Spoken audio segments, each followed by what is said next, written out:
ভারতীয় আগ্রাসনের প্রতিবাদে আগরতলা অভিমুখে লং মার্চ কর্মসূচি করেছে বিএনপির ৩ অঙ্গ এবং সহযোগী সংগঠন। রাজধানীর নয়াপল্টন থেকে এ কর্মসূচি শুরু হয়, যা ১৩৪ কিলোমিটার পথ ঘুরে ব্রাহ্মণবাড়িয়ার আখাউড়ায় গিয়ে শেষ হয়। এ সময় বিএনপির সিনিয়র যুগ্ম মহাসচিব রুহুল কবির রিজভী বলেন, রক্ত দিয়ে অর্জিত স্বাধীনতা দিল্লির কাছে বিক্রি করা হবে না, সবকিছু দিয়ে রক্ষা করা হবে বাংলাদেশকে।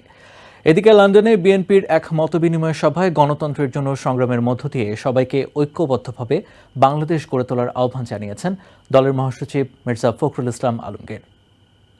ভারতের আগরতলায় বাংলাদেশের সহকারী হাইকমিশনে হামলা, জাতীয় পতাকা অবমাননা ও সাম্প্রদায়িক দাঙ্গা বাঁধানোর ষড়যন্ত্রের অভিযোগ এনে লং মার্চ কর্মসূচির ঘোষণা দেয় বিএনপির ৩ অঙ্গ ও সহযোগী সংগঠন। বুধবার সকালে রাজধানীর পল্টনে বিএনপির কেন্দ্রীয় কার্যালয়ের সামনে সমাবেশের পর লং মার্চের উদ্বোধন করেন দলটির সিনিয়র যুগ্ম মহাসচিব রুহুল কবির রিজভী।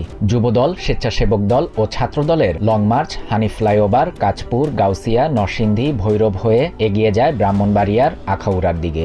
কর্মসূচিতে নেতাকর্মীরা যান গাড়িবহরে। তাদের সাথে যোগ দেন বিভিন্ন জেলার শত শত নেতাকর্মী। আর পথে পথে শোভার আয়োজন করে স্থানীয় বিএনপি। লং মার্চের গাড়িবহর বিভিন্ন জেলা অতিক্রম করার সময় নেতাকর্মীরা তাদের স্বাগত জানান। এ সময় ব্যানার ও প্লেকার্ড নিয়ে নেতাকর্মীরা কর্মসূচিতে অংশ নেন। বক্তৃতায় তারা বলেন, শুধু শেখ হাসিনার সাথে সম্পর্ক রাখার জন্য বাংলাদেশের 18 কোটি মানুষের সাথে সম্পর্ক ছিন্ন করেছে ভারত। আখাউড়া স্থলবন্দর মাঠে সমাবেশের মধ্য দিয়ে শেষ হয় এই লং মার্চ। লং মার্চকে কেন্দ্র করে আখাউড়া ইন্টিগ্রেটেড চেকপোস্ট ও ত্রিপুরা রাজ্যের গোটা সীমান্ত এলাকায় বিশেষ সতর্কতা জারি করেছে ভারত সরকার। আখাউড়া সীমান্তে বিএসএফ এর পাশাপাশি টিএসআর বাহিনী এবং পুলিশ সদস্য মোতায়েন করা হয়।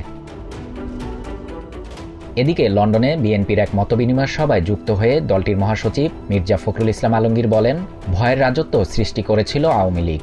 শুধু ক্ষমতায় যাওয়ার জন্য নয়, ন্যূনতম গণতান্ত্রিক অধিকারের লড়াইয়ে আন্দোলন করে BNP. Shahriar Shafat, TVN 24 news desk.